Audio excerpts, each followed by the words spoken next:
In a quiet Navy neighborhood, an admiral returning home early hears something she hasn't heard in 3 long years: her daughter's laughter. When she rushes into the garden, she finds a single-dad janitor on his knees, guiding her disabled child with nothing but a worn guitar and a gentle voice. What she witnesses in that moment will unravel secrets, heal old wounds, and change all 3 of their lives forever. Before we begin this extraordinary journey of courage, kindness, and second chances, we'd love to have you with us. If stories of hope and heartfelt healing resonate with you, feel welcome to join our channel. Your support helps us bring more uplifting tales to life. Like, share, and subscribe for more moments that warm the heart and lift the spirit. The afternoon sun draped the Hart residence in a soft, honey gold glow as Admiral Marina Hart pushed open the garden gate, her uniform still crisp from the emergency meeting she had left only minutes earlier. She wasn't supposed to be home yet. Her schedule rarely allowed it.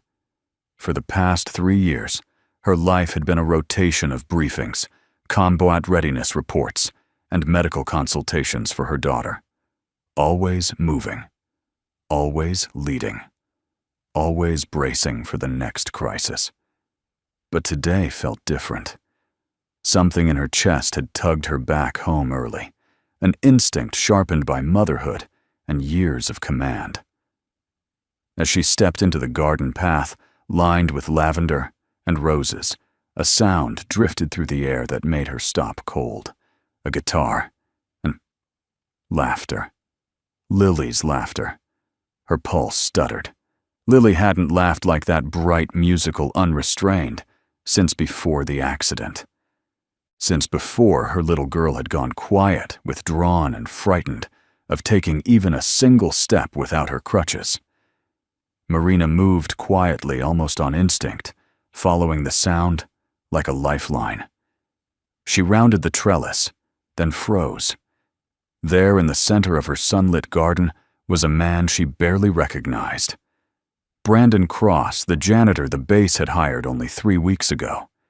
He knelt on the warm stone walkway, sleeves rolled up, yellow work gloves still on his hands. A battered acoustic guitar sat across his lap, and in front of him, Lily. Her 7-year-old daughter braced on her forearm crutches, standing stronger than Marina had seen in years. Brandon looked up at Lily with a calm, steady warmth. His voice was low, soothing, almost rhythmic. "That's it, kiddo. Feel the ground under your feet. The beat is your anchor. One breath. One step." He strummed a soft, even chord, simple but steady, almost like a heartbeat. Lily lifted her trembling right foot. Marina's breath caught. Lily stepped forward. Wobbly. Fragile. But she stepped. "Good. Good," Brandon murmured, shifting the chord slightly. "Don't rush. Just trust it." Lily giggled, actually giggled as she took another step. Marina's mind roared with questions. Why was he touching her daughter? Who gave him permission? Why was Lily, her cautious, fearful Lily, letting him guide her this way? She snapped out of her shock and surged forward. "Hey!" she shouted louder than she meant to. "What do you think you're doing with my daughter?" Lily startled, nearly losing her balance. Brandon's hand shot out, not to grab her, not to force her, but to steady her crutch gently by the handle. A precise, practiced motion. Protective, but respectful. He rose slowly, lifting both hands in the universal posture of calm surrender. "Admiral Hart," he said quietly. "She's okay. She's safe." The calmness in his voice made Marina even angrier. "You don't get to decide what's safe," she snapped, stepping between him and Lily. "You're a janitor. A janitor.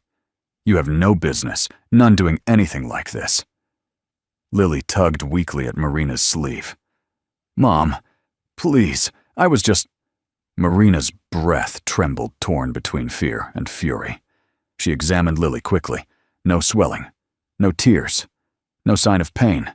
except the small strain of effort in her breathing. Brandon still hadn't moved. He didn't defend himself, didn't argue. He simply waited. Calm, steady, like the man was built out of patience and quiet storms. "I know how it looks," he said finally, his tone low but firm. "But Lily asked me to help her. I didn't touch her without permission. I only played the rhythm so she could follow it." Marina scoffed. "Rhythm for physical therapy." Lily spoke again, voice small but brave. "It helps me breathe. Mom, he made it not scary." Marina's anger wavered, just slightly. Still, she glared at Brandon. "Where did you learn any of this? Cleaning floors doesn't qualify you to teach my daughter how to walk." He held her gaze. His eyes were gentle, but behind them was something deeper, something weary, like a man carrying more stories than he was ever willing to tell. "I'm not claiming to teach her anything," Brandon said. "I was just there." She dropped her crutch earlier and got scared. I helped her steady her breathing with a guitar rhythm. She did the rest. Lily nodded earnestly. "He didn't make me do anything, Mom. I wanted to try." Marina shut her eyes for a moment, overwhelmed by a wave of emotion she didn't want to feel. Fear for Lily. Guilt. Confusion. Relief. A mother's heart never truly rested. She finally spoke, voice softer, but no less guarded. And where Marina said slowly, "Did you learn how to help a scared child walk again?" A flicker passed through Brandon's expression. Pain, memory, something unspoken. But instead of answering, he knelt back down beside Lily. "Hey, champ," he whispered. "You did amazing today. But that's enough for now. Your legs worked really hard." Lily beamed at him. "Can we do it again tomorrow?" Brandon looked to Marina, not defiant, not pleading, simply waiting for her command, as if she still outranked him long after he left the service. "If your mom says yes," he said softly. Marina opened her mouth to shut the idea down, but then Lily took a tiny step, just one without guidance. Marina's knees nearly buckled. The world seemed to slow around her, the flutter of petals in the breeze, the sunlight shimmering across the walkway, the soft fading chords of the guitar string still humming in the air. 3 years. 3 years of specialists, therapists, and failed attempts. 3 years of Lily clinging to her crutches like a lifeline. And today, Lily took 2 steps. With a janitor. Marina stood there, stunned, unable to speak, her voice, her authority, her certainty gone. Brandon quietly packed up the guitar, slung it over his shoulder, and gave Marina a respectful nod. "I'll leave you two to your evening," he said, softly stepping back. "Have a good night, Admiral." He turned toward the gate. Lily called after him, waving. "Bye, Mr. Brandon." He smiled at her, warm, gentle, a smile that carried a hint of grief and a trace of hope. And as he walked away, Marina realized something that sent a tremor through her chest. She wasn't angry because he crossed a line. She was angry because she saw a glimpse of something she hadn't felt in years. Hope. Marina Hart had commanded destroyers in hostile waters, negotiated with generals twice her age, and stood in briefing rooms where one wrong decision meant lost lives. But none of those moments rattled her the way the image of Brandon Cross kneeling beside her daughter did. That night, the Hart residence was so quiet, it felt like a living thing holding its breath. Lily had fallen asleep early, exhausted from the unexpected burst of effort. Marina stood in the kitchen, still in uniform, palms flat against the counter, replaying the scene in her mind. The lavender-scented breeze, the guitar, the laughter, and Brandon's eyes steady, controlled, carrying something deeper than a janitor's life should hold. She didn't like mysteries, especially not around her daughter, especially not in her own home. So when Brandon knocked on the door at 7:04 p.m., sharp, returning to finish the maintenance request from earlier, she didn't wait a second. Kitchen. Now. Her voice carried the authority of a 4-star admiral. Brandon followed her in without flinching. She pointed to a chair at the table. "Sit." He sat. Marina crossed her arms and stared him down. The kitchen lights reflected off her polished rank insignia, her expression unreadable but intense. "You're going to answer every question I ask," she said. "Clearly. Completely. No evasions. Understood?" "Yes, ma'am." His calmness irritated her. Men usually panicked when she switched into command mode. Brandon simply waited. "Where Marina began, did you learn how to guide a child's gait with a guitar rhythm? That is not a janitor skill." Something flickered in Brandon's eyes. Pain, memory restraint. He inhaled slowly. "I was a Navy trauma surgeon. Lieutenant Commander." A pause. 14 years. Marina stiffened. That was not a small title. Trauma surgeons did impossible work under fire, under pressure, with lives hanging by threads, but she didn't let him see the reaction. "Why are you mopping floors instead of practicing medicine?" Brandon's jaw flexed. The truth was heavy. She saw it before she heard it. "My wife," he said quietly. "Laura. She was a music therapist. Brilliant. Soft-spoken. She had a gift for calming people who were hurting." His voice softened.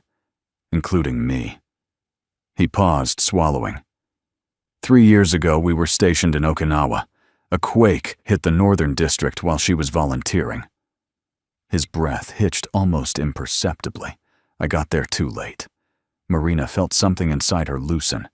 Grief, raw and unhidden. "I'm sorry," she murmured despite herself. Brandon nodded once, grateful but guarded. After losing her, I couldn't stay in the operating room. Couldn't touch a scalpel without hearing her voice, without remembering the sound of the building collapsing. Marina could imagine it, the crush of concrete, the chaos, a man trying to save the woman he loved with his bare hands. "And the Navy let you walk away?" she asked. "They tried to keep me." He gave a faint, humorless smile. "But grief doesn't respect rank. My hands were steady, but my heart wasn't. That makes a surgeon dangerous." A long silence stretched between them. Brandon's voice grew firmer. "I took medical leave. Then discharge. I needed to raise my son without expecting the Navy to fix me." "You have a son?" Marina asked, surprised. "Yeah." "Mason. He's 9. Lives with my sister for now until I'm steady again."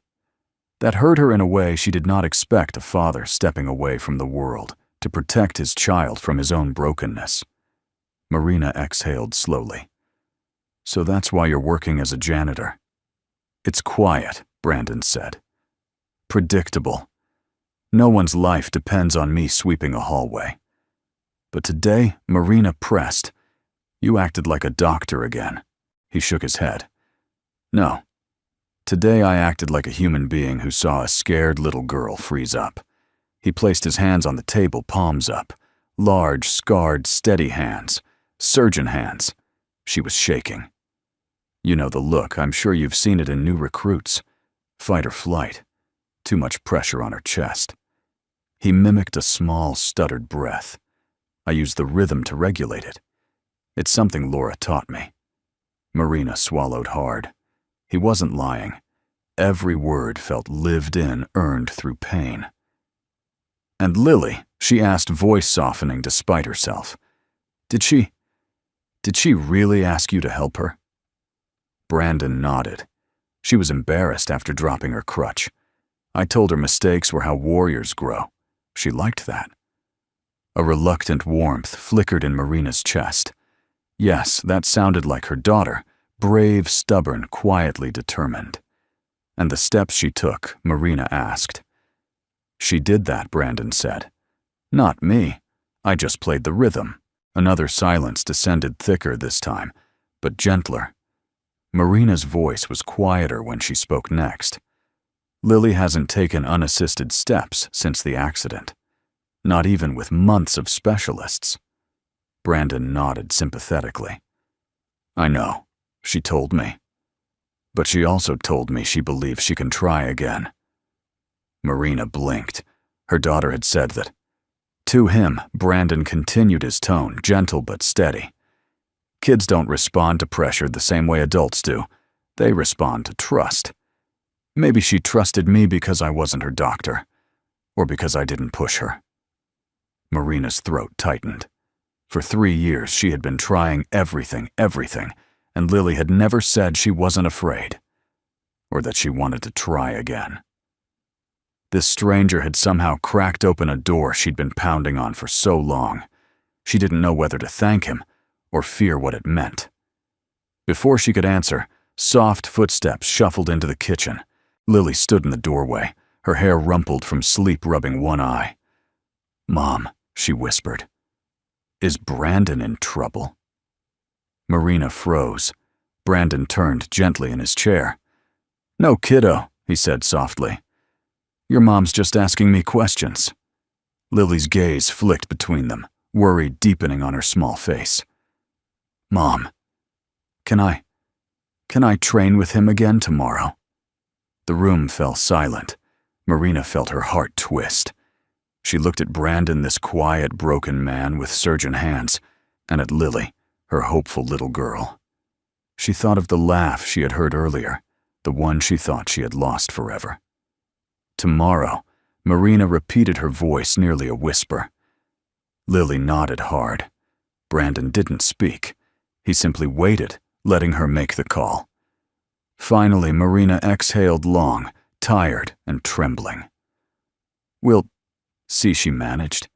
"Get some sleep, sweetheart." Lily smiled sleepily. "Good night, Mom."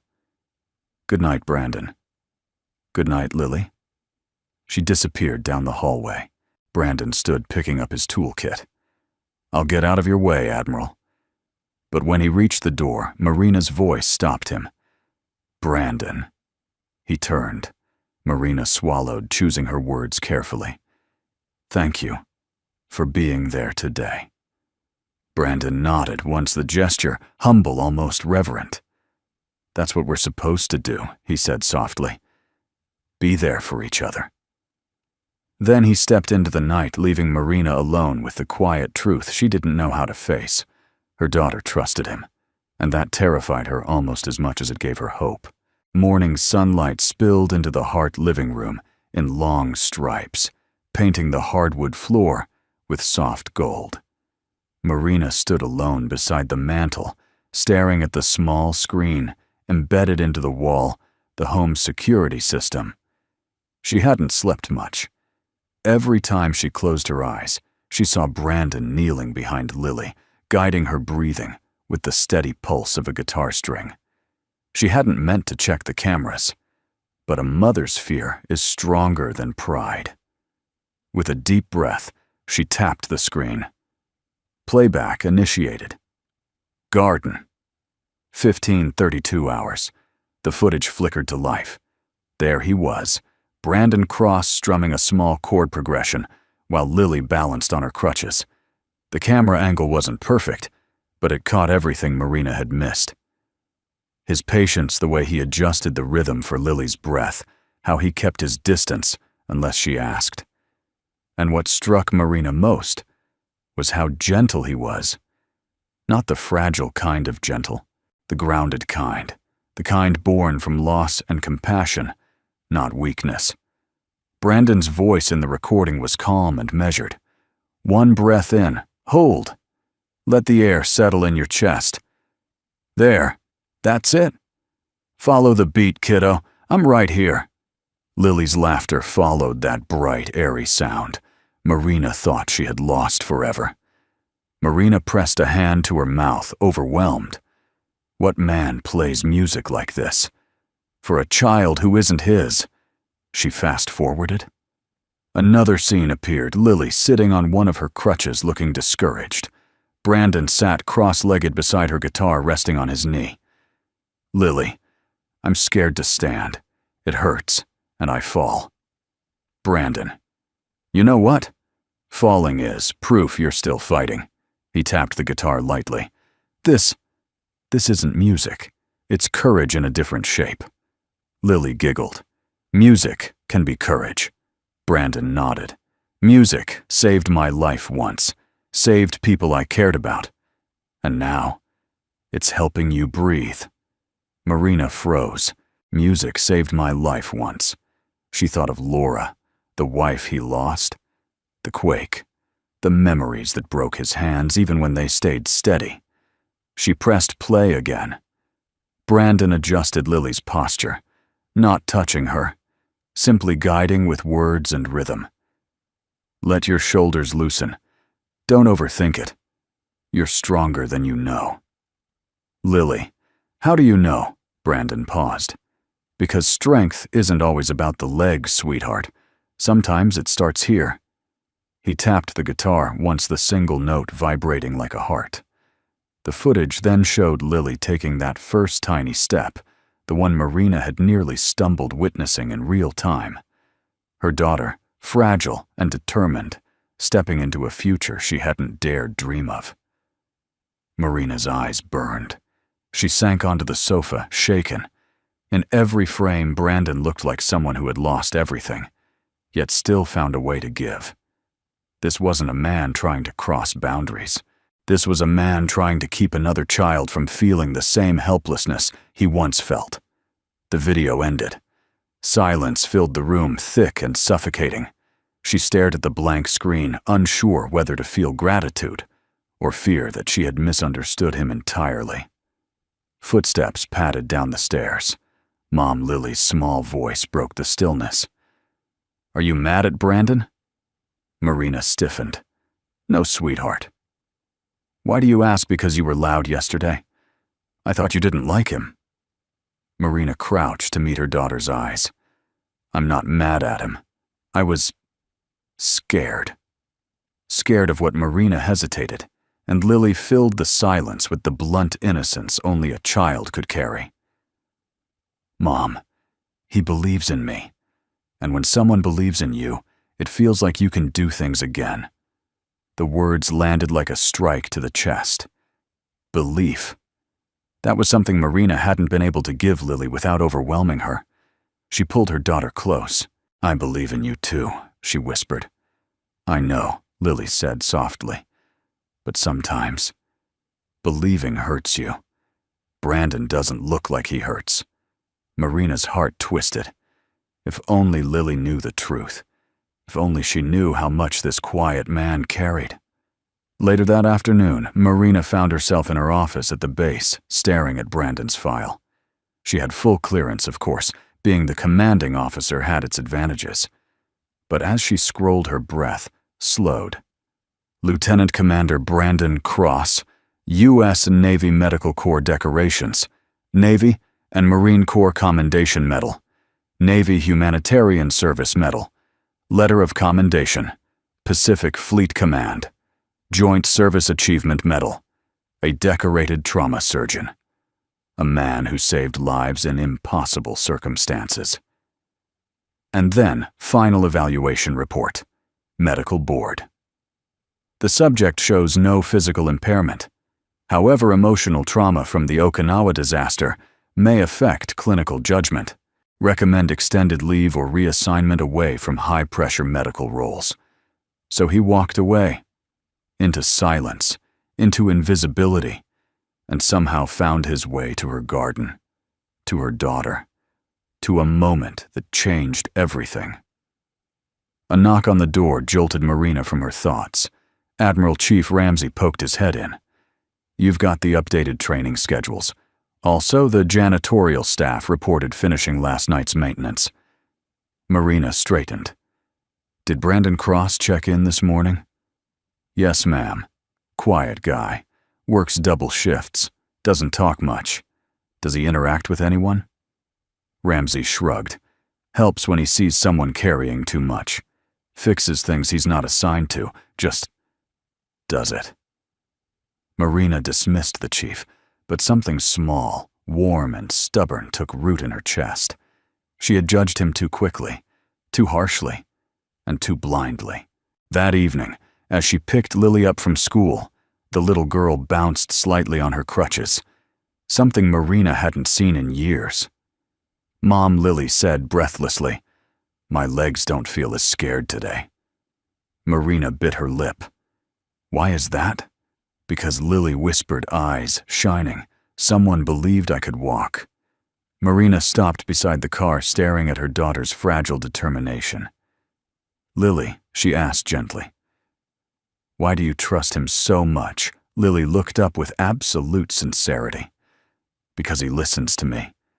And because I think he needs a friend, too." Those words cracked the last defenses around Marina's heart. That night, as Lily slept, Marina stood at the window looking toward the distant barracks. Somewhere out there was a man who had lost his wife, who was trying to put himself back together, and who somehow had given her daughter something she thought was gone forever. Not just courage. Hope. And for the first time in a long time, Admiral Marina Hart said the words silently to herself, as though confessing a secret to the night baby. "I judged him wrong. Maybe he isn't just a janitor. Maybe he's exactly the person we needed." The next day unfolded under a sky the color of soft steel, the kind that promised rain but held itself back. Brandon arrived at the Hart residence just after sunrise, not to see Lily, not to play guitar, simply to complete the remaining maintenance tasks on Marina's property. That was all he intended to do. In and out. Quietly. But nothing about the Hart household felt simple anymore. Marina watched him from the kitchen window as he crouched beside the garden lights, adjusting a loose wire. His movements were meticulous, almost surgical. There was a steadiness in the way he handled even the smallest task, as if precision had been carved into his bones. It made sense, of course. He had spent years cutting into human flesh to save lives, but it was still jarring to see someone so skilled, choosing to remain invisible. She stepped outside before she could talk herself out of it. Brandon rose immediately, wiping his hands on a cloth tucked into his pocket. "Morning, Admiral. Good morning." She clasped her hands behind her back, more officer than mother in that moment. "I'd like to speak with you. Inside." He nodded, not surprised, not defensive, merely accepting. "Yes, ma'am." They entered the living room. For a moment they stood in silence, surrounded by framed photos of Lily in her wheelchair, holding her service dog in training, smiling shyly into the camera. Each picture was a reminder of a past Marina wished she could rewrite. She cleared her throat. I reviewed the camera footage. Brandon stiffened. Not visibly, but enough that Marina's trained eyes noticed. "I know," he said quietly. "You should. You're her mother." Marina studied him. "I also reviewed your military file." This time the reaction was unmistakable, a flicker of pain crossing his features before he smoothed it away. "You're a complicated man, Brandon Cross," she said softly. "I'm a simple one, Admiral. Just trying to stay standing." He looked toward the window, avoiding her gaze. But Marina wasn't someone easily evaded. "Why did you leave?" she asked, voice low. "I know the official reason. Emotional trauma. But that's not the whole truth." He hesitated, shoulders tightening under an invisible weight. Then he sank into a chair, as though the memories were too heavy to hold standing. "It wasn't just Laura's death," he said at last. "It was everything around it." Marina sat across from him, waiting. He exhaled slowly. "We were in Okinawa. She was teaching music therapy at a children's center. It was supposed to be a slow day, a few lessons, some volunteer work. I was on call at the base hospital." His voice grew quieter. "When the quake hit, it felt like the world split open. I ran into the streets, ignoring protocol, just trying to get to her. Marina could picture it, the chaos, the dust, the screams, the aftershocks hammering the earth. She was trapped under a collapsed beam," Brandon continued, still conscious, still talking. "She told me to play a rhythm on the metal pipe near her ear, said it helped her stay awake." Marina's breath hitched. She was bleeding internally. "I knew it." His hands trembled barely but enough to betray the truth. I tried to stabilize her, but the weight was too heavy. We needed equipment. And time. We had neither. A long, broken pause. She died with my hands on hers, still listening to that rhythm. His voice cracked on the last word. Silence filled the room like a wound.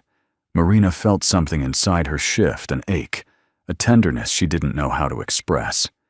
She had never lost a spouse, but she had lost soldiers, friends, people she was responsible for.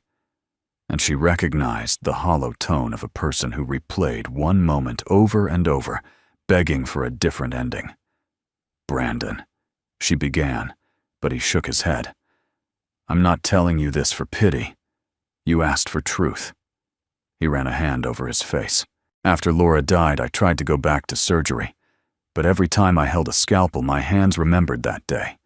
The dust, the blood, her heartbeat slowing." He swallowed hard. I couldn't trust myself. So I stepped down, took Mason to my sister, tried to rebuild, and ended up here, Marina said quietly. He nodded. A janitor job looked stable, safe. No one bleeding out in my hands. Just floors, just walls. Marina leaned back, studying him closely. This wasn't a man running from responsibility. This was a man drowning in it. "And the music?" she asked gently. "That was Laura's," he said. "She used rhythms to guide patients through trauma. Kids, veterans, anyone whose body forgot how to trust itself. She taught me everything she knew. After the quake, I couldn't touch a guitar for almost 2 years." His eyes softened with something that resembled surprise. "But when I saw Lily freeze up, it all came back. Like Laura's hands were guiding mine." He looked up finally, meeting Marina's gaze with quiet honesty. "Your daughter reminds me of the kids Laura worked with. Brave, afraid, hopeful. She listens with her whole heart, and she tries with everything she has." Marina felt her throat tighten. She had spent years trying to pull Lily out of fear. Brandon had done the opposite. He had met Lily inside her. Fear sat with her in it and showed her she could move through it. No pressure, no expectations, just belief. Marina cleared her throat, trying to maintain composure. "Why didn't you tell me this yesterday?" He gave a small, weary smile. "Because I'm not proud of the man I am right now." "You should be," she said before she could stop herself. Brandon blinked, startled. "You should be," she repeated quietly.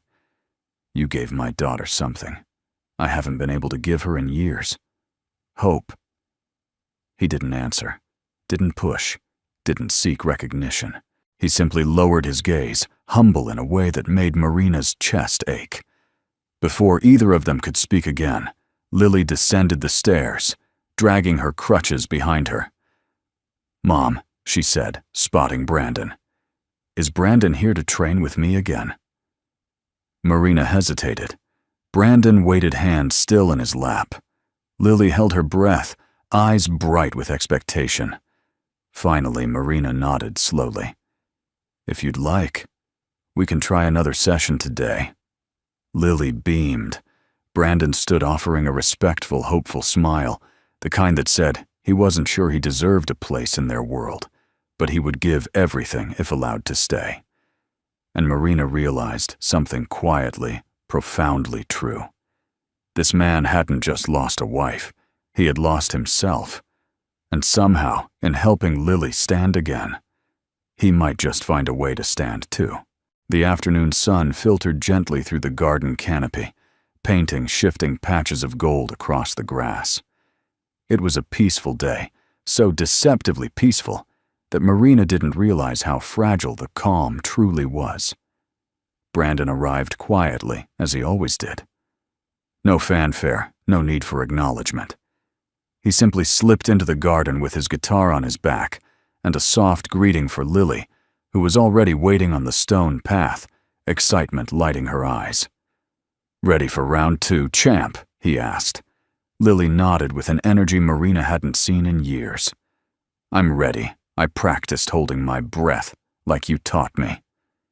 Marina smiled faintly. There was something about Brandon's presence, steadfast, gentle, grounded, that made the air feel lighter. She had begun to trust him even if she wasn't ready to say it aloud. But trust is a delicate thing, and even healing requires caution. Brandon knelt beside Lily, tuning the guitar with practiced fingers. "Okay," he murmured. "We're not in a rush. Just listen to the beat. One sound, one breath, one small step." He strummed a slow rhythm, soft, warm, familiar. Lily inhaled deeply, her chest rising and falling in time with the music. Marina watched, arms crossed, not in suspicion anymore, but in a mother's nervous anticipation. She wanted this. She feared this. She was terrified of Hope, because Hope had betrayed her before. But today Lily looked stronger, taller somehow. Her legs weren't shaking as much. Her back was straighter.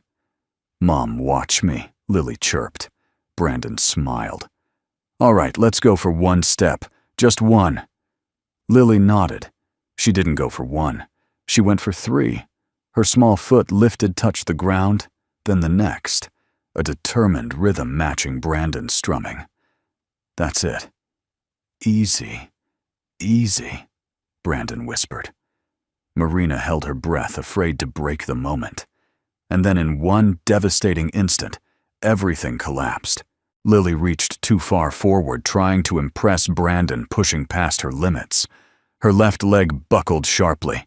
Her crutch slipped on the dew-slick grass. She fell. Not gently. Not in a controlled way. Her little body crumpled to the ground with a small, sharp cry that sliced through the garden like shattered glass. Lily Marina lunged forward, heart pounding. Brandon reacted just as fast, but he slammed his hands to the ground instead of touching the girl, forcing himself to stop inches before reaching her. A reflex warred with discipline inside him, the instinct of a surgeon versus the boundary of a mother's trust. Marina gathered Lily into her arms, trembling. "Oh, God. Baby, are you okay? Lily, talk to me." Lily sobbed, clutching at her knee. Her face twisted in pain, tears streaking down her cheeks. "It hurts. It hurts." Brandon's voice was tight, though controlled. Her knee overextended. The joint locked up. "It looks painful, but it's not a permanent injury." Marina whipped her head toward him, fury blazing. "You don't get to tell me that." "You don't get to say anything right now." Brandon froze. His jaw clenched, but he didn't defend himself. Marina lifted Lily, cradling her gently, as if lifting glass. "This is why she snapped. This is why I didn't want you near her." "You pushed her. You pushed her too far." Brandon's eyes widened with shock. "I didn't push her, Admiral. She moved on her own." Marina cut him off, her voice shaking with rage and fear. "You don't have the right to be involved in her therapy. You're not a doctor anymore. You're a janitor." The last word hit harder than she intended, like a hammer striking an old wound. Brandon flinched. Not much, but enough. Lily sobbed harder at the rising tension clinging to Marina's uniform. Brandon swallowed, forcing his voice steady. "I'm sorry, Admiral. I misjudged the moment. I should have stopped her sooner." "You're right about that," Marina snapped. "You should have, and now she's hurt." Brandon lowered his gaze, shame rippling through his posture. "I take full responsibility." Marina shook her head sharply. "No. What you're going to do is leave." Brandon stiffened. "If that's what you want, it's not what I want," Marina hissed. "It's what's best for my daughter." The words came out colder than ice. "Get out." He blinked. Just once. Then he nodded slowly, the acceptance cutting deeper than anger ever could. "Yes, ma'am." He stepped back farther than he needed to, creating a space wider than the garden itself. He didn't offer excuses, didn't argue, didn't even look at Lily. He simply slung the guitar over his shoulder and walked away with quiet, deliberate steps. No goodbye. No explanation. No plea. He disappeared through the gate just as the first drop of rain hit the earth. Lily's tiny voice trembled through her tears. "Mom, is Brandon mad at me?" Marina held her close, pressing her cheek to her daughter's hair. "No, sweetheart. Of course not. You just got hurt. That's all." But Lily shook her head, eyes filled with something far deeper than physical pain. "I wanted him to be proud of me," she whispered. "Did I ruin everything?" Marina felt her heart crack open, but she couldn't speak. Not yet. As the rain began to fall harder, washing over the silent garden, Marina carried Lily inside. She wrapped her daughter in blankets, kissed her forehead, and whispered soothing words she herself didn't believe. But long after Lily drifted to sleep, Marina sat alone in the dimly lit hallway, her head in her hands. Her daughter was hurt. Her trust was shaken. Her fear was louder than her reason. And yet, even through her anger, a truth lingered like a bruise. Brandon hadn't looked defensive, or careless, or guilty of anything but caring too much.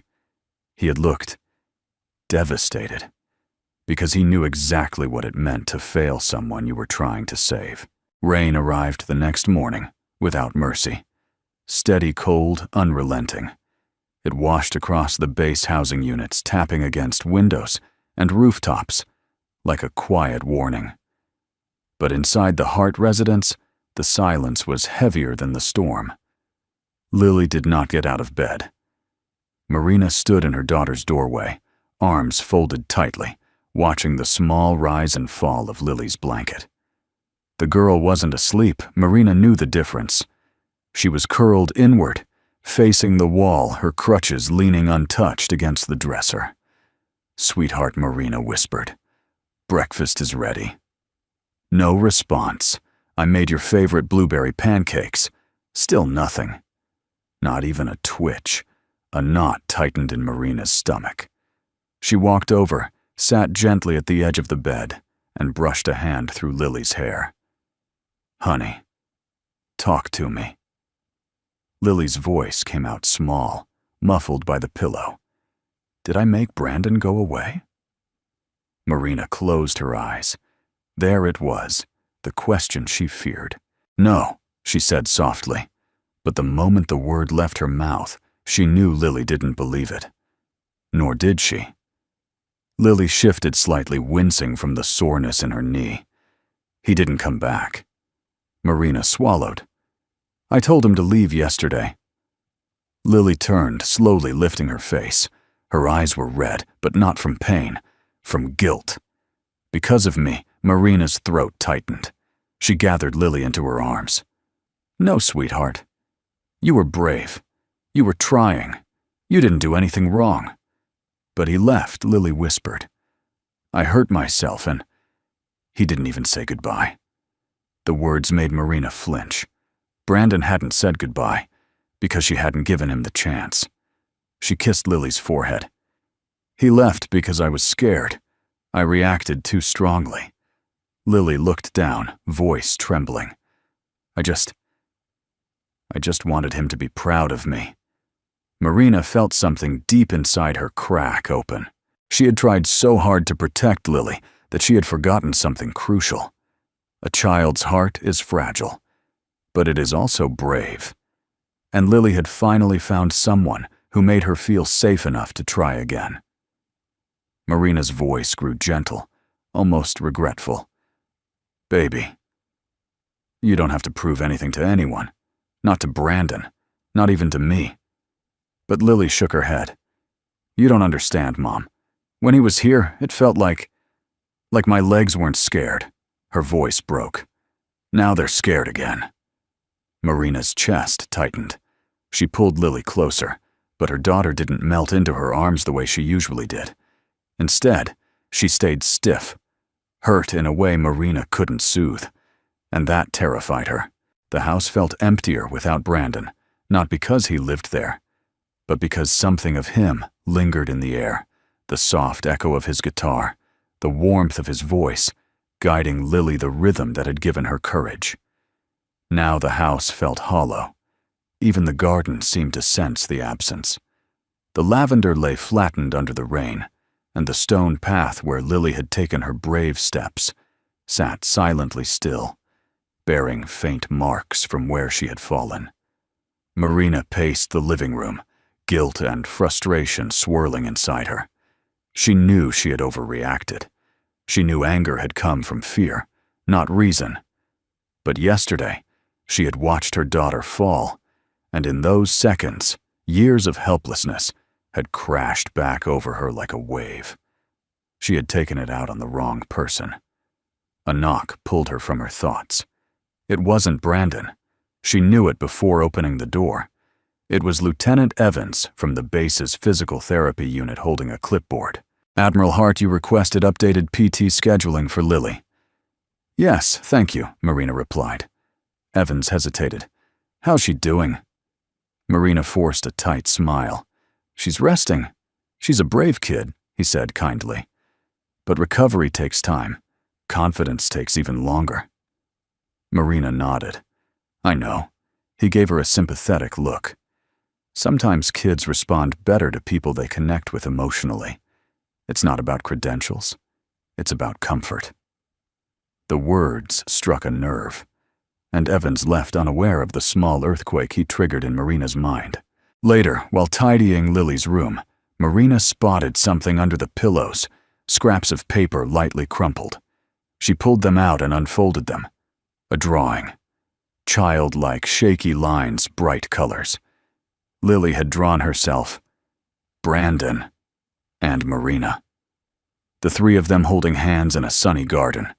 Brandon had a guitar slung across his back. Marina had a smile she rarely wore these days. And Lily. Lily had no crutches. Her legs were drawn strong and straight. Marina's breath caught. This wasn't just a drawing. It was a wish. A future Lily could imagine only because of him. Mom Lily's voice came from behind her. Marina turned. "Yes, sweetheart," Lily climbed onto the bed, slowly wincing. "Are you mad at Brandon?" Marina knelt down, her voice softening. "No, I wasn't mad at him. I was scared. And when adults get scared, we sometimes say things we don't mean." Lily looked heartbreakingly small. "So you didn't mean it?" Marina closed the distance and held her daughter's hands. "No, baby, I didn't." Lily's next question was barely a whisper. "Can you tell him that the words went straight to Marina's heart?"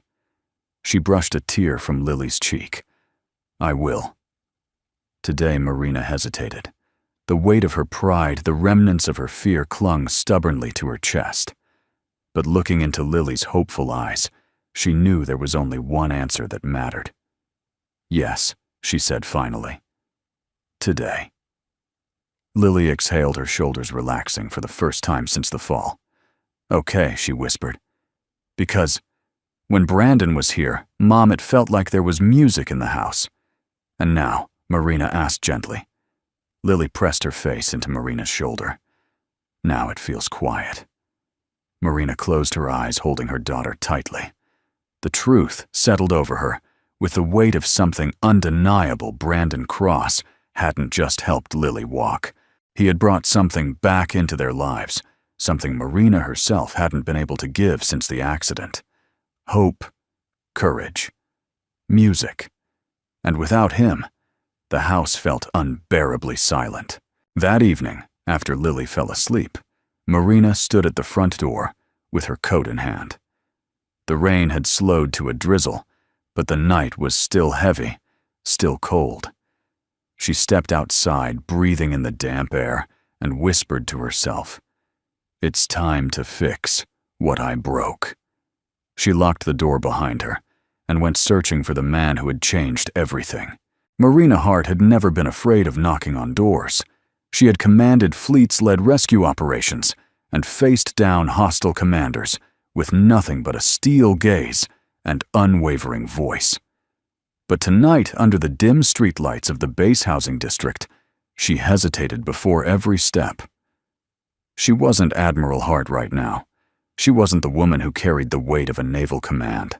She was simply a mother, one who knew she had hurt someone who didn't deserve it. Brandon's address was listed as Unit 14B, a small aging building near the edge of the base, far from the officer homes, far from noise, far from anyone who might notice him. She found the stairwell and climbed each step, echoing slightly in the damp night. Rain clung to her shoulders, dripping down the back of her coat, but she didn't care. At the top, she saw it 14B. The door was old paint, peeling at the edges, but the doormat was carefully swept. A pair of neatly arranged work boots sat to the left, still damp from the rain. The hall smelled faintly of citrus cleaner, the same brand she'd seen him use in her home. Marina swallowed, raised her hand, and knocked. Once. Twice. Then silence. A second later, the door cracked open. Brandon appeared in the narrow gap, wearing a faded gray t-shirt and loose joggers. Hair still wet from a shower. He looked tired, the kind of tired that didn't come from lack of sleep, but from days weighted with emotion. When he saw her, his brows lifted slightly. Admiral Hart. His voice was steady, respectful, but distant. A wall had risen between them, Brandon Marina said quietly. "May I come in?" A pause. Then he opened the door fully and stepped aside. She entered the small apartment and froze. It was sparsely furnished, just a couch, a coffee table, a single shelf with a few books, and a framed picture. The carpet was clean, the counter spotless, everything arranged with the precision of someone who didn't want to take up space. Her gaze drifted to the picture on the shelf. A woman with warm eyes, long brown hair, and a guitar in her lap smiled into the lens. Sitting beside her, a young boy, Mason, leaned into her shoulder laughing. Brandon followed her gaze. "That was taken a few months before Okinawa," he said softly. Laura was teaching Mason a chord. Marina nodded, unable to look away from the photograph. There was so much life in it, so much love, and so much absence now. She turned to him. "Brandon, I came to apologize." He didn't react, didn't soften, didn't step closer. So she continued. "I was angry and afraid. And when Lily fell, I lashed out at the first person I saw." "It's understandable," Brandon murmured. "You were protecting her." "No," Marina said firmly. "I wasn't protecting her. I was protecting myself from feeling powerless again. And I took it out on you." Finally, something flickered in his eyes, something like wounded understanding. Brandon exhaled slowly. "I should have been more careful." Lily pushed herself too far. "She did," Marina agreed. "But that wasn't your fault." He gave a faint, pained smile. "I've heard that before. The day Laura died, everyone kept telling me it wasn't my fault. Didn't make it true." Marina stepped closer, her voice gentler now. "Brandon, this isn't the same." But he shook his head. Pain echoes Admiral. Doesn't matter where it comes from. The honesty cut through her. "Don't call me Admiral right now," Marina said quietly. He raised an eyebrow. "Then what should I call you, Marina?" Silence stretched between them, not cold, but fragile. A truce. He set his hands in his pockets. "Why did you really come?" Marina hesitated only a moment. "Because Lily misses you. She thinks she did something wrong." Brandon's jaw tightened. "She didn't," he said instantly, fiercely. "She was brave. She tried." Marina nodded. "I know. And she needs to hear that from you." He looked away, shoulders rising and falling in a slow breath. "I'm not sure she should see me again," he admitted. "I don't want to confuse her. Or interfere." "You're not interfering," Marina said, stepping forward. "You gave her something no doctor, no specialist could give her." She paused, searching for the right words. You gave her courage. Brandon closed his eyes briefly as if those words hurt and healed him at the same time. She asked if she made you upset, Marina added softly. She thinks you left because of her. His eyes snapped open. That broke through. Lily thinks that he asked, voice unsteady. Yes. He swallowed, guilt washing over him. I didn't want her to think I abandoned her, I know, Marina said gently. But she's 7. She doesn't understand the difference between guilt and caution. She paused again. Brandon, please, come back. Not as a doctor, not as anything official, just as the person she trusts. He studied her for a long moment. You sure I am? Finally, Brandon nodded slowly, carefully, like someone afraid the world might shift beneath him. All right, he said softly. I'll come. Relief spread through Marina's chest, but it was followed by something else, something she didn't have the courage to name yet. They sat together for a while, each carrying truths they weren't ready to speak. Outside, the rain softened into a gentle drizzle. The storm was passing. When Marina stood to leave, Brandon walked her to the door. I'll be there tomorrow morning, he said. She nodded. Lily will be happy. Brandon glanced down, voice quiet. I hope so. I miss her too. That truth lingered in the air like a soft confession. Marina stepped into the hallway, then paused. She looked back at him, this quiet, steady man who carried grief like a shadow, but still found light for her daughter. Brandon, she said gently. Thank you for letting me in. He nodded with a humility that tugged at her heart. Anytime, Marina. The door closed softly between them, and as she walked down the quiet stairwell, Marina realized something with sudden clarity. She had not only gone searching for him because Lily needed him. She had gone because part of her needed him too. The next morning dawned with a soft, pearly glow. Sunlight filtered through thin clouds, as if the sky itself was trying not to disturb the fragile hope that had begun to form. Marina stood in the kitchen pouring Lily's cereal while glancing at the clock every few seconds. 8:03 a.m., 3 minutes late. Not that she expected military precision from him, but something inside her, some quiet yearning or quiet fear, kept checking the minute hand. Lily sat at the table, hair slightly messy, rubbing sleep from her eyes. Mom, she whispered anxiously, do you think he'll come? Marina crouched beside her chair, brushing a hand through her daughter's soft hair. Yes, she said gently. I do think he'll come. But her heart was beating faster than her words allowed. At 8:05, a soft knock tapped against the door. Lily gasped, eyes lighting up like a sunrise. Mom, Mom, he's here. Marina's heart dropped and rose at the same time. She walked to the door, inhaled deeply, and opened it. Brandon stood there, still the same worn gray hoodie, still the same quiet posture. But there was something softer in his expression today, something like relief, something like resolve. Good morning, he said, voice low but warm. Before Marina could answer, Lily's small voice burst through. Brandon, her crutches clicked frantically as she hurried forward, nearly colliding with him in an impulsive hug. Brandon froze, caught off guard, then slowly, carefully placed his hand on her back. Hey, kiddo, he murmured. I missed you.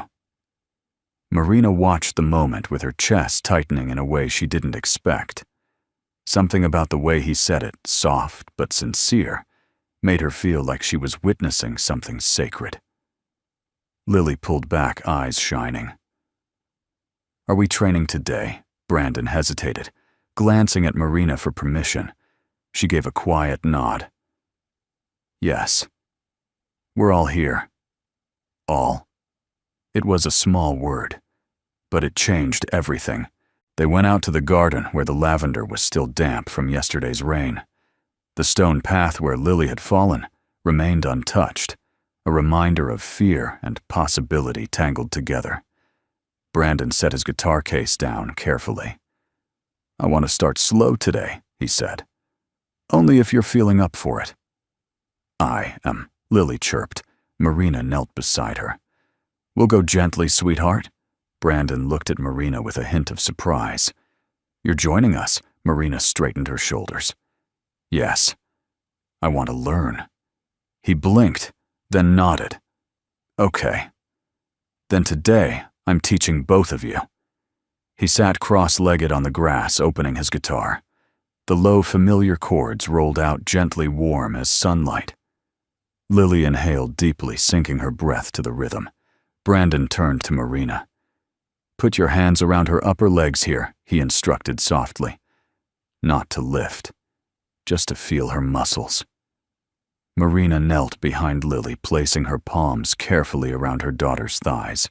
She felt the tremor of the small muscles firing the tension gathering. "Good," Brandon said. "Now breathe with her." Marina inhaled. Lily inhaled. And for the first time, they moved as one.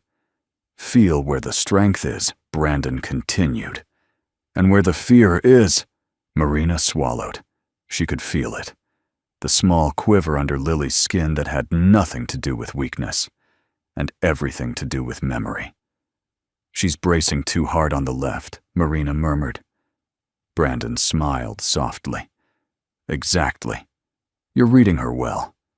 That tiny praise sent warmth through her, unexpected and unsettling. Brandon leaned closer, not touching, not crowding, but guiding.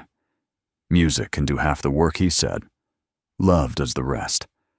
Marina stiffened, suddenly aware of how close he was, but he didn't notice, or pretended not to.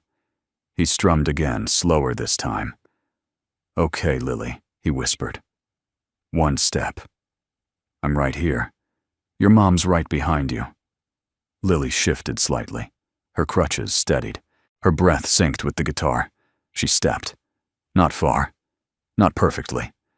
But she stepped. Marina's breath caught. Brandon nodded, eyes soft.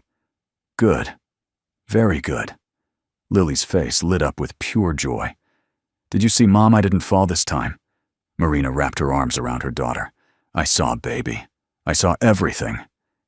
Then, as Lily steadied herself, Marina looked over Lily's shoulder at Brandon. He wasn't beaming. He wasn't triumphant. He looked grateful, like he was witnessing a miracle he didn't dare take credit for.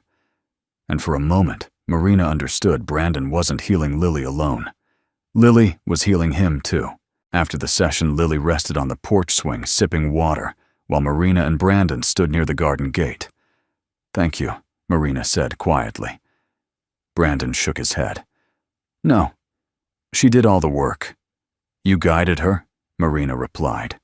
He hesitated, then spoke in a low voice. "You know, I didn't expect you to come to my apartment yesterday." "I needed to," she admitted. Brandon looked down, hands in his pockets. "Lily means a lot to me." "More than I expected." Marina felt her breath catch. "I know."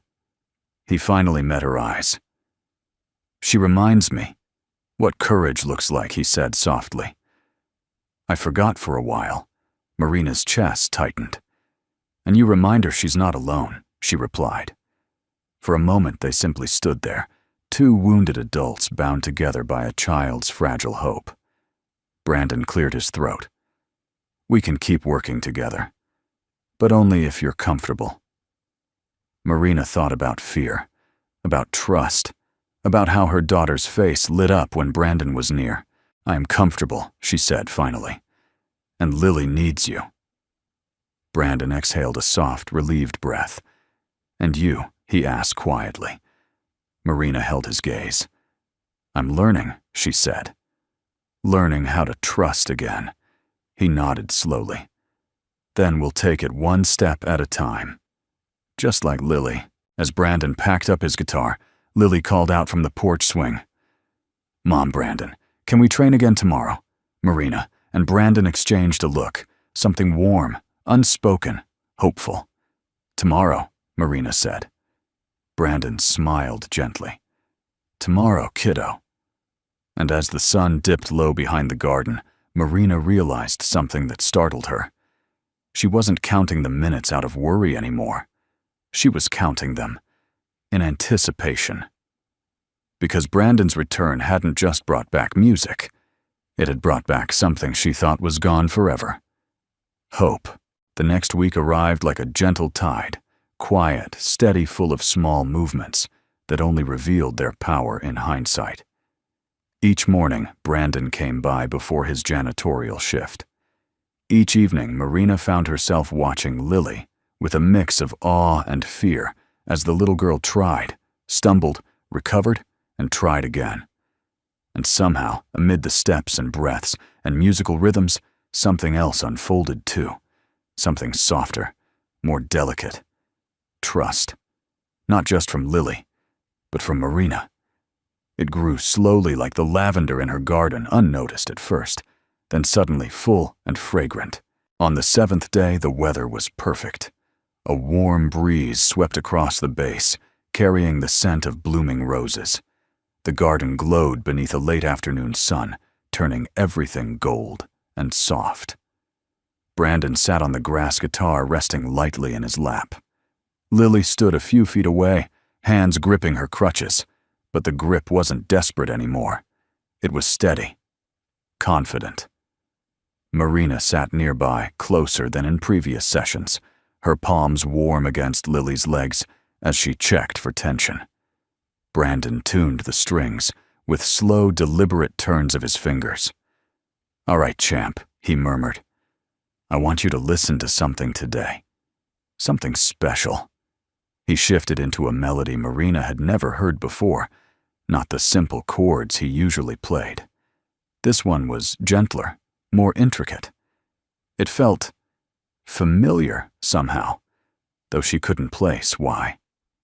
Lily's head tilted. "That's pretty." Brandon's eyes softened. "It's a song Laura wrote," he said quietly. "She used it for children who were scared. She said the notes felt like someone holding your hand." Marina's breath caught. This wasn't just therapy. This was legacy. Brandon looked at Lily. "You ready?" Lily nodded. "Okay," he whispered. "Then, follow the notes." He began to play. The melody drifted through the garden with a softness that felt almost sacred, delicate, yet steady like a lullaby woven with courage instead of sleep. Lily inhaled deeply, her shoulders relaxed, the tremor in her knees eased. Brandon strummed again, slower this time. "One breath," he said. "Feel the ground under you." Lily planted her right foot. Her muscles tightened, not with fear, but determination. Now Brandon continued gently. "When you're ready, step forward." Marina held her own breath. She could feel Lily's legs twitch beneath her hands, searching, trusting, remembering. Lily lifted her left foot. Then, with a small, uncertain exhale, she stepped. Brandon's voice stayed soft, steady, hopeful. "That's it. Let the rhythm guide you." Lily took another step, then another. Marina's eyes widened. She gently released Lily's leg, letting her move without support, ready to catch her, but not holding her back. Lily walked. 4 steps. 5. 6. Her crutches barely touched the ground. Marina's heart pounded so hard she could barely hear anything but her own pulse. Her throat tightened, her vision blurred. "Mom," Lily cried joyfully. "Mom, look." Marina covered her mouth as tears spilled down her cheeks. "I'm looking, baby," she whispered, voice cracking. "I'm looking." Brandon rose, slowly, still playing, but now his hand shook, not from fear, but from emotion too powerful to hide. Lily took step number 7 and 8. Then she stopped breathing hard, but smiling so widely it lit the entire garden. Brandon let the final chord fade into the warm air. "You did it," he whispered. "Lily, you walked." Lily turned around, face shining. "I walked. Mom, I walked." Marina rushed to her, dropping to her knees and pulling her daughter into her arms. They cried together, Lily laughing through her tears, Marina unable to speak, overwhelmed by pride, relief and gratitude so deep it felt like prayer. Brandon watched them quietly, guitar hanging loosely from his hand. He stepped back, not wanting to intrude on their moment. But Marina looked up through her tears and saw him there, standing in the sunlight, like someone caught between past and present. "Brandon," she whispered, voice trembling. "Come here." He hesitated, then walked slowly toward them. Lily extended her arms. "Brandon, we did it. You said I could do it, and I did." Brandon knelt beside her, eyes shining with emotion he didn't bother to hide. "I only helped," he said softly. "You're the one who was brave." Lily threw her arms around his neck, and he held her gently, awkwardly at first, then with growing confidence. For a moment, the three of them knelt there in the sunlight, like a small, imperfect, miraculous family. Marina reached out and placed a hand on Brandon's arm. "Thank you," she whispered, "for giving her a chance. For giving her this." Brandon swallowed hard. "Marina." But he couldn't finish. His voice broke, so Marina finished for him.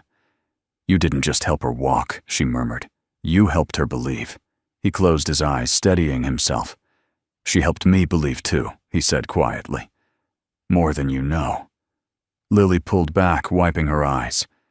"Can we show Uncle Mason and the bass?" And everyone, Marina laughed through her tears. "Maybe not everyone today, sweetheart."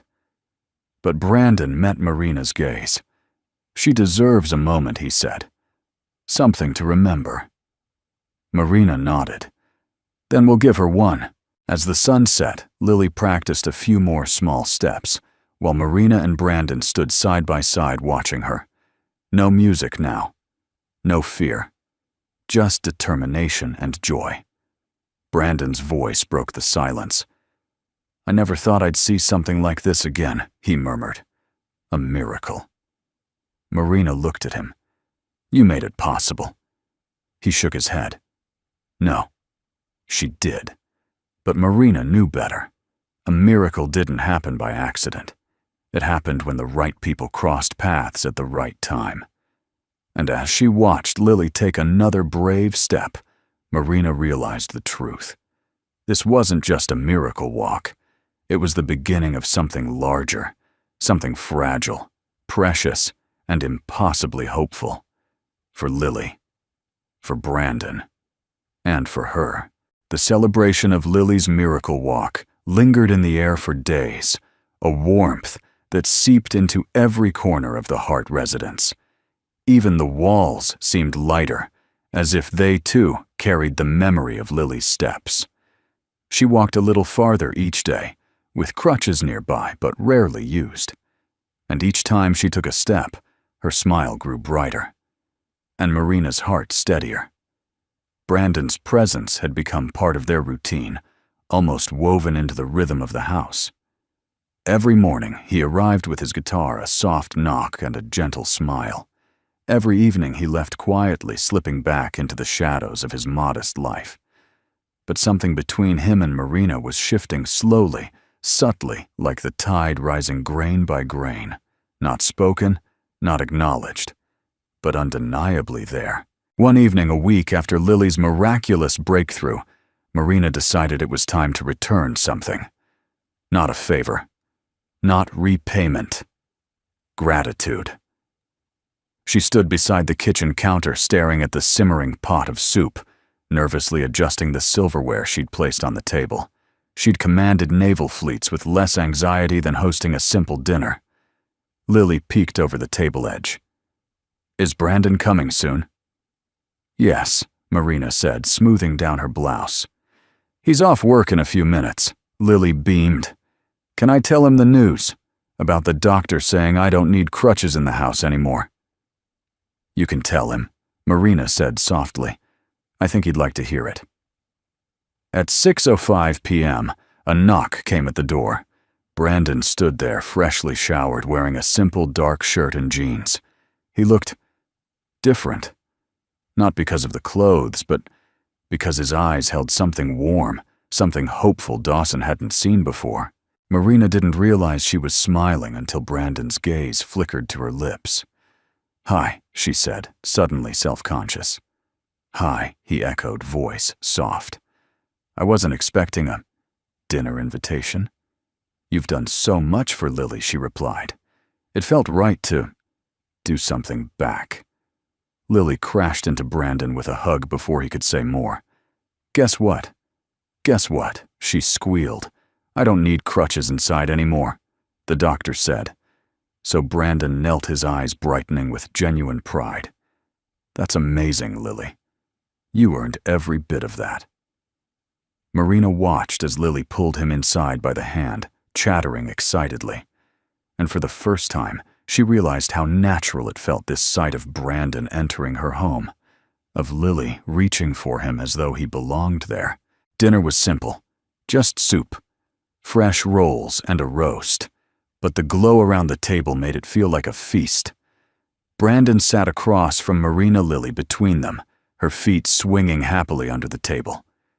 Between bites, Lily talked nonstop about school, about her next steps, about wanting to surprise her classmates at the base center. Brandon listened with full attention, laughing softly at her jokes, encouraging her when she grew shy. Marina watched him with quiet appreciation. The way he leaned in when Lily spoke, the way he waited for Marina to speak before answering, the way he carried himself with humility, steadiness, and a kind of wounded grace. After dinner, Lily insisted on showing Brandon her newest art project. She scampered off to her room to retrieve it, her steps uneven but full of life. That left Marina and Brandon alone in the soft glow of the dining room. A silence settled between them, not awkward, but charged, warm, like a moment waiting to unfold. "Thank you for coming," Marina said quietly. "Thank you for inviting me." Their eyes met, and something passed, unspoken.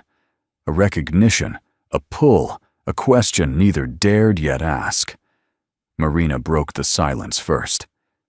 "She's happier because of you." Brandon shook his head. "She's happier because she found her courage." "You gave it to her," Marina insisted. He looked down to his hands. "I'm not used to being needed." Marina felt that deeply. "You're not just needed," she said softly. "You're trusted. By her. And by me." His head lifted at those last words. The air shifted. "Marina," he murmured her name, carrying something fragile and intimate. "Can I ask you something?" She nodded. "Do you ever think—" He paused, searching for words. "Do you ever think healing works both ways?" Her breath caught. "Yes," she said quietly. "I've been thinking that. Every day." Brandon swallowed his voice, tremoring with vulnerability. "It's been a long time since I let myself feel connected to someone. Anyone." After Laura, he stopped exhaling shakily. Marina stepped closer, her voice soft, steady. "You're allowed to heal too, Brandon. You're allowed to live again." He looked at her with eyes that held years of grief and newfound hope. "Do you think music can heal adults?" Marina asked, suddenly covering the way her heart was racing. A faint smile curved his lips. "I think," he said gently, "music heals anyone who lets it." Their eyes held. In that moment, something unspoken bloomed between them, slow, quiet, inevitable. Not romance in its loud, fiery form, but something deeper. Two broken people recognizing their wounds in each other, finding comfort in shared courage, discovering the faint beginning of something beautiful. Before either could say more, Lily returned with her drawing. "Look!" she shouted proudly. "It's us in the garden!" The drawing showed Lily standing tall between Brandon and Marina, all three holding hands beneath a bright yellow sun. Brandon smiled, but emotion flickered across his face, a mix of awe and disbelief.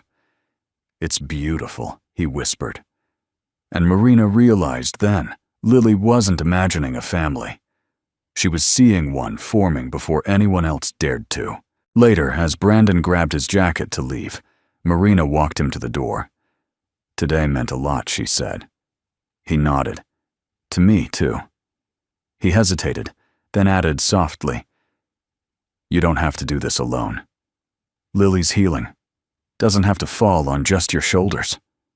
Marina's chest tightened. "I know," she whispered. "And I'm grateful." Their fingers brushed as she handed him his guitar case. A spark, a tremor, a promise. Brandon stepped outside, hesitating at the threshold, as if wanting to say something more. But instead, he gave her a look, warm, earnest, searching before stepping into the evening light. As the door closed softly, Marina leaned against it, a quiet smile forming on her lips. For the first time in years, her heart felt lighter.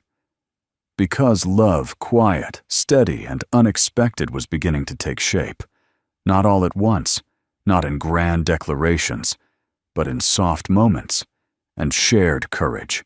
The morning of the ceremony arrived with the gentle clarity of early spring.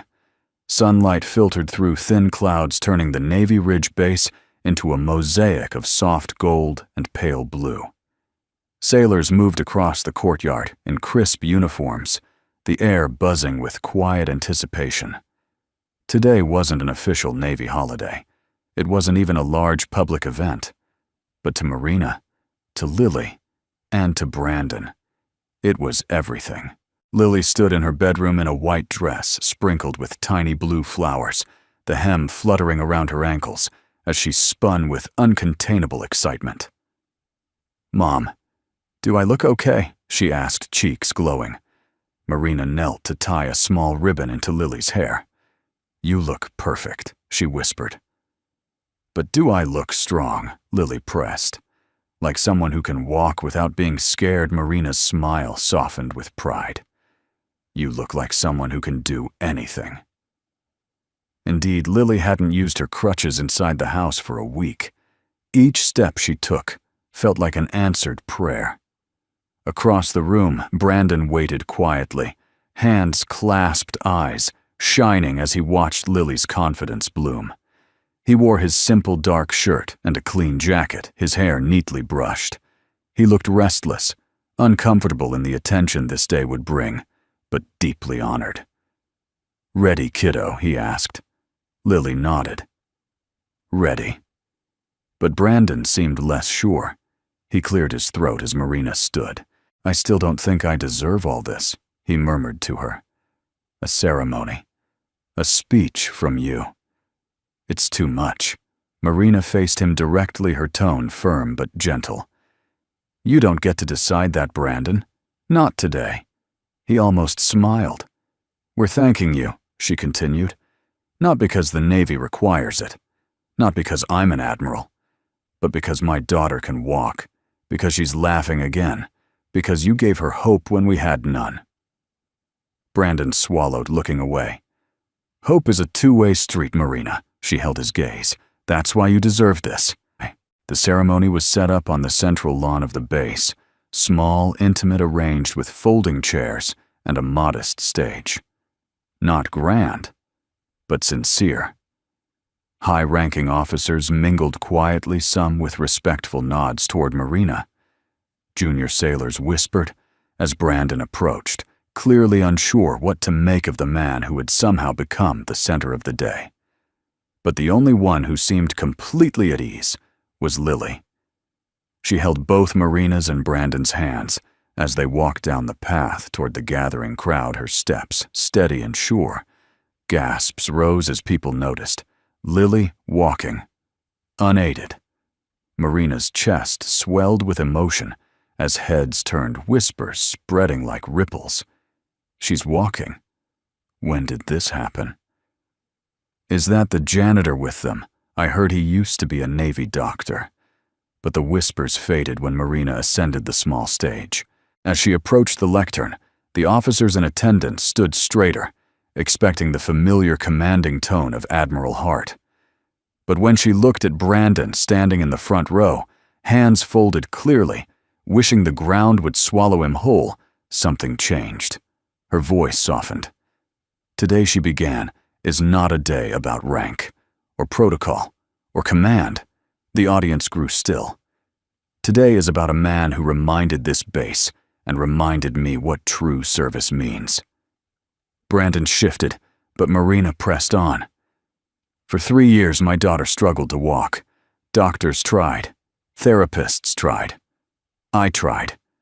And while they helped her survive, she never believed she could thrive. Her voice trembled just slightly. But then someone unexpected arrived. She glanced at Brandon. A janitor, she said with a faint smile. A quiet, humble man who swept our floors and polished our halls without ever asking for recognition. A man who carried grief in silence and still found room to offer kindness. Brandon lowered his gaze. Lieutenant Commander Brandon Cross Marina said, her tone rich with sincerity, has reminded me that some victories don't come from strategy or strength. They come from love, from patience, from seeing someone's heart before their limitations. A murmur flowed through the crowd. He didn't teach Lily to walk. He taught her to believe she could. She paused, letting the words settle. And in doing so, he gave me my daughter back. Silence blanketed the lawn, thick with emotion. Marina stepped aside and gestured for Lily, who climbed the small steps with care, but without hesitation. She stood proudly at the microphone. Her voice was small, but clear. Mr. Brandon, she said, smiling shyly at him, thank you for helping me walk. But also, thank you for helping my mom not be sad anymore. The crowd laughed, softly touched, and Lily added, lifting her chin with courage, I hope you stay with us, because you're family. Brandon's breath caught. The world seemed to stop. Marina placed a gentle hand on Lily's shoulder. That's exactly how I feel, sweetheart. She turned to Brandon publicly now, boldly, vulnerably. Brandon Cross. Thank you. For Lily. For me. For reminding us that healing is possible. Brandon stepped forward slowly, as if walking through a dream. He didn't speak at first, couldn't not with the lump in his throat or the tears he fought to hide. But then he looked at Lily, her little hands clutching her dress, and at Marina, her eyes warm, hopeful, open in a way he had never seen before.